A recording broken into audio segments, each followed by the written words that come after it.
ये उस वक्त की बात है जब मैं 6वीं क्लास में पढ़ती थी। भला इतनी उम्र में बच्चों को किस बात का होश होता है।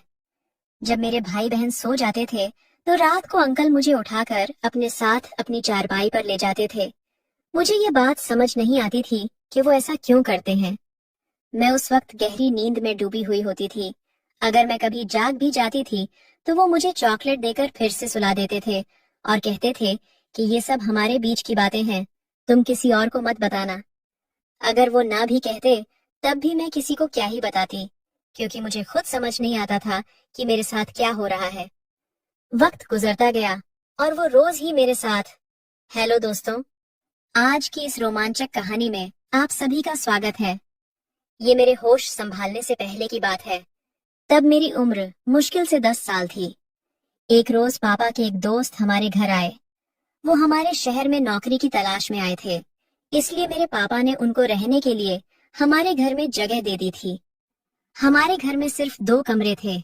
एक कमरा वो था जिसमें मम्मी पापा सोते थे और दूसरे कमरे में मैं और मेरे भाई बहन सोते थे।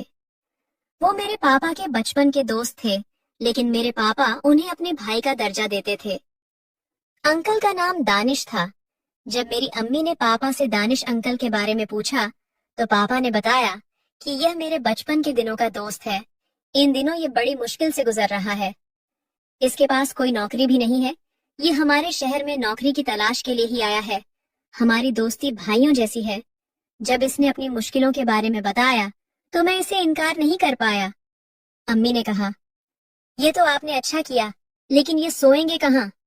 हमारे पास तो इतनी जगह भी नहीं है। पापा ने कहा, ये भी बच्चों वाले कमरे में ही सो जाएगा।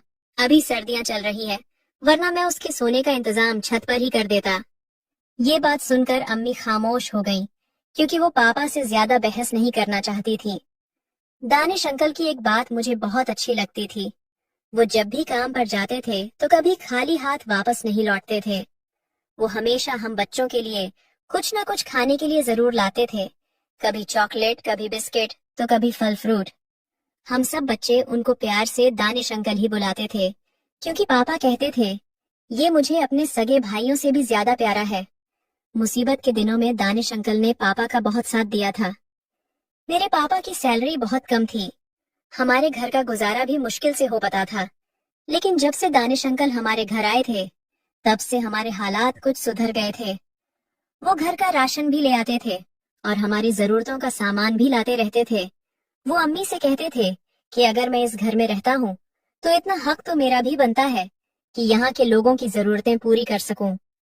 अगर आप मुझे इन बच्चों का सगा चाचा समझ लें तो इससे ज्यादा खुशी की बात मेरे लिए और क्या हो सकती है। दानिश अंकल की ये बातें सुनकर मेरी अम्मी भी उन्हें बहुत पसंद करने लगी थीं। दानिश अंकल वाकई एक अच्छे और नेक दिल इंसान थे। हमने उनको रहने के लिए जगह दी थी तो वो भी हमारे एहसानों का पूरा बदला चुकाने की कोशिश करते थे। दरअसल दानिश अंकल का अपने बड़े भाई से झगड़ा हो गया था और इसीलिए वो अपना सारा सामान लेकर शहर चले आए थे। यहाँ आकर उन्होंने पापा को अपनी सारी समस्या बताई और पापा ने भी उन्हें रहने के लिए जगह दे दी। दानिश अंकल अपनी कमाई का आधा हिस्सा हमारे ऊपर खर्च कर देते थे। अब हमारी अच्छी तरह से गुजर होने लगी थी। मेरे पापा को भी पैसे की कोई समस्या नहीं होती थी।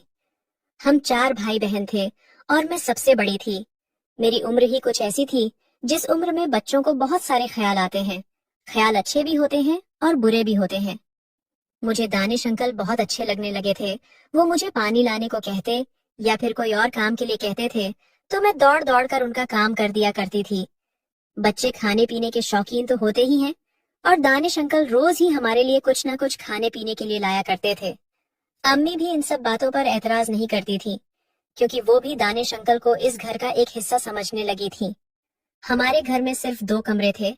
एक कमरे में मेरे अम्मी पापा सो जाते थे और दूसरे कमरे में हम सारे भाई बहन जमीन पर सो जाते थे। हमारे कमरे में एक चारपाई भी पड़ी रहती थी, पर अब उस चारपाई पर दानिश अंकल सोते थे। इन दिनों में कुछ ऐसा हो गया था कि मुझे उस इंसान को चाचा कहने में भी शर्म आती थी। मैंने अपनी जिंदगी में एक सबक हासिल किया था और यह इस दुनिया की हकीकत है। यहाँ अपने तो गैर बन जाते हैं, लेकिन कोई गैर कभी अपना नहीं बन सकता।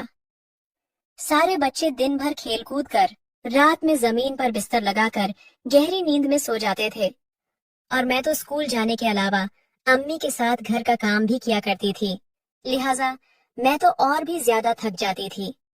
हम सबको रात में ऐसी गहरी नींद आती थी कि किसी बात का होश ही नहीं रहता था।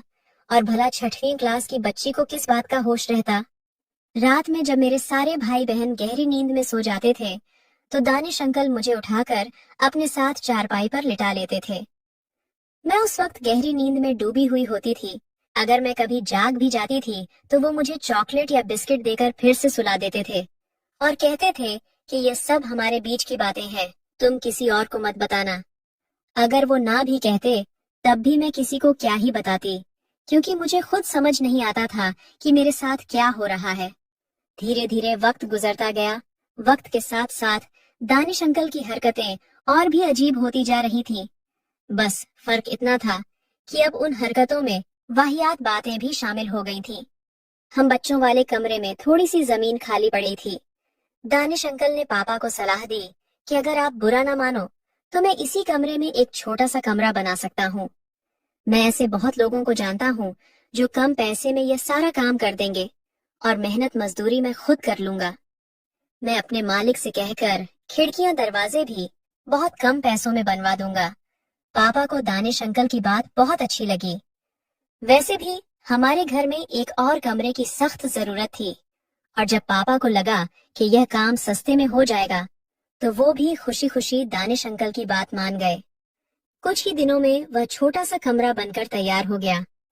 पापा ने वो कमरा दानिश अंकल को दे दिया ताकि हम सारे बच्चे सुकून से अलग रहकर अपनी पढ़ाई कर सके और दानिश अंकल को भी अपना एक कमरा मिल सके।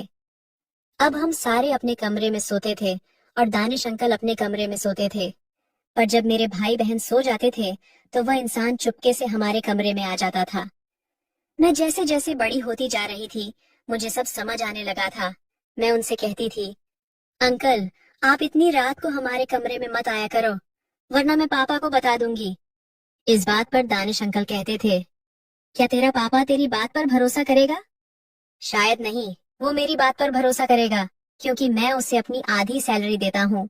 मैं कह दूंगा कि तुम खुद ही मेरे पास आती हो क्योंकि तुम्हें मुझसे अपनी फरमाइशें करनी होती हैं और जब मैं तुम्हारी फरमाइशें पूरी नहीं कर पाता हूँ तो तुम गुस्से में मेरी शिकायत करने आ जाती हो। उनकी ये बात सुनकर मैं बहुत डर जाया करती थी। उन्होंने मुझे बचपन से ही बहुत डरा के रखा था और मैं अपनी अम्मी पापा से भी कुछ नहीं कह पाती थी क्योंकि मुझे पता था कि वो दोनों दानिश अंकल पर ज्यादा भरोसा करेंगे। मैं सब कुछ सहती जा रही थी और वो इंसान अपनी गलत हरकतों से बाज नहीं आ रहा था। दूसरी तरफ मेरे पापा दानिश अंकल के लिए फिक्रमंद होते थे कि कब तक दानिश कुंवारा रहेगा, अब हमें इसकी शादी करवा देनी चाहिए ताकि इसका भी घर बस जाए। पापा के कहने पर अम्मी ने दानिश अंकल के लिए लड़की देखना शुरू कर दिया था। काफी मुश्किलों के बाद अम्मी ने दानिश अंकल के लिए एक लड़की ढूंढ दी थी और कुछ दिनों बाद उन दोनों का निकाह भी करा दिया गया। निकाह के कुछ दिनों बाद तक तो दानिश अंकल अपनी बीवी में खोए रहे, पर फिर उन्होंने अपनी पुरानी हरकतें शुरू कर दी। जब उसकी बीवी अपने मायके चली जाती थी तो वह फिर से मेरे कमरे में घुस आता था। मैं किसी से कुछ कह भी नहीं पाती थी और दिल ही दिल में जलती रहती थी। मैं इस बात से भी डरती थी कि अगर पापा को कुछ पता चल गया तो वह न जाने मेरे साथ क्या करेंगे और न ही मुझ में इतनी हिम्मत थी कि मैं अपनी अम्मी को कुछ बता पाती। दानिश अंकल अक्सर मुझे धमकियां देकर चुप कराते रहते थे। मैं पूरी तरह से उनके दबाव में आ जाती थी। एक दिन दानिश अंकल ने मेरे पापा से कहा, मैं अलग से एक दुकान करना चाहता हूँ ताकि कुछ पैसे इकट्ठा कर सकूं और अपना घर ले सकूं। कुछ दिनों बाद दानिश अंकल ने पापा की मदद से एक दुकान खोल ली। कुछ ही महीनों में दुकान का सारा माल खत्म करके उसने एक नया घर ले लिया और अपने नए घर में शिफ्ट हो गया। वो तो चला गया था लेकिन अपने साथ मेरी इज्जत भी ले गया था। मैं दिन भर इस बारे में सोचती रहती थी कि किस तरह उसने मेरी जिंदगी बर्बाद करके रख दी। मेरी हालत इतनी खराब हो गई थी कि अब मेरी सहेलियां भी मेरा मजाक उड़ाने लगी थीं। उनको लगता था कि मैं किसी के प्यार में पड़ गई हूँ और दिन भर उसी के ख्यालों में खोई रहती हूँ। लेकिन उनको क्या पता था कि एक दरिंदा मेरी जिंदगी को तार तार कर गया है। वो शख्स तो अब मेरी जिंदगी से जा चुका था, पर मैं इन यादों का क्या करती जो अब मेरे दिल और दिमाग में बस चुकी थी। मेरा सुनहरा बचपन एक काली परछाई बनकर रह गया था। मेरी सुनहरी उम्र मैली होकर निकल चुकी थी। मैं बस यही सोचती थी कि मैं कैसे इस गंदे इंसान को मौत के घाट उतार दूं। हालांकि ये काम मेरे बस का नहीं था, लेकिन मैं यही दुआ करती थी कि कब इस इंसान को मौत आएगी और मेरे दिल को सुकून आएगा। या तो इसका एक्सीडेंट हो जाए या फिर ये कहीं डूब के मर जाए। जब वो हमारे घर से चला गया तो मेरे दिल को थोड़ा सा सुकून आया। मैं अपने कजिन रेहान को बहुत पसंद करती थी, पर मैं यह भी जानती थी कि मैं उसके काबिल नहीं हूँ। एक अरसे तक मैं उसके प्यार के लिए तरसती रही, लेकिन मेरी बदनसीबी देखिए, जब वो खुद मेरा हो जाने के लिए तैयार हो गया तो मैंने उसे इनकार कर दिया। हमारे बीच मोहब्बत का कोई चक्कर नहीं था, लेकिन रेहान मुझे पसंद करने लगा था, इसलिए उसके परिवार वालों ने मेरे पापा से बात की थी। रेहान मुझे अपनी दुल्हन बनना चाहता था और उसकी दुल्हन बनना तो मेरा सबसे खूबसूरत सपना था। एक दिन रेहान ने मुझसे बात की और निकाह के लिए मेरी रजामंदी के बारे में पूछा। वो बोला, अगर तुम मुझे पसंद करती हो तो इस निकाह के लिए हाँ करना, नहीं तो कोई जबरदस्ती नहीं है। लेकिन एक बात मुझे सच सच बताना, क्योंकि मैं झूठ बर्दाश्त नहीं कर पाता हूँ। अगर तुम्हारा पास्ट में किसी से संबंध रहा हो तो मुझे सच बता देना। रेहान की यह बात सुनकर मेरे सारे सपने चकनाचूर हो गए थे, क्योंकि मैं अपनी जिंदगी की बेशकीमती चीज खो चुकी थी, पर मैं उसको सच भी नहीं बता सकती थी। इसलिए मुझे अपने दिल पर पत्थर रखकर यही कहना पड़ा कि रेहान, तुम एक अच्छे इंसान हो, पर मेरा ख्याल छोड़ दो। मैंने कभी तुम्हें निकाह के नजरिए से नहीं देखा। मैं तुमसे निकाह नहीं करना चाहती, क्योंकि मुझे किसी और से प्यार है और यही मेरी सच्चाई है। मेरी बात सुनकर रेहान बहुत मायूस हो गया था, मगर मैं उसको नहीं बता सकती थी कि बचपन में मेरे साथ किस तरह का जुल्म हुआ है। मैंने रेहान के अलावा आज तक कभी किसी से प्यार नहीं किया था, पर यह सच्चाई मैं रेहान को नहीं बता सकती थी। आपको मेरी इस कहानी से यही सीख मिलेगी कि कभी किसी पराये मर्द को अपने घर में न लाएं, क्योंकि बाहर का कोई भी मर्द आपकी बहन बेटियों को गलत नजर से ही देखेगा। आज के जमाने में हम किसी पर भी इतना भरोसा नहीं कर सकते, इसलिए आप सभी से गुजारिश है कि अपनी फैमिली का अच्छे से ख्याल रखें। कमेंट करके जरूर बताइएगा कि आपको ये कहानी कैसी लगी। अगर आपको ये कहानी पसंद आई हो तो इसे लाइक करें और अपने दोस्तों के साथ भी शेयर करें। आगे भी ऐसी रोमांचक कहानियों के लिए हमारे चैनल को सब्सक्राइब करें और बेल आइकन दबाना ना भूलें।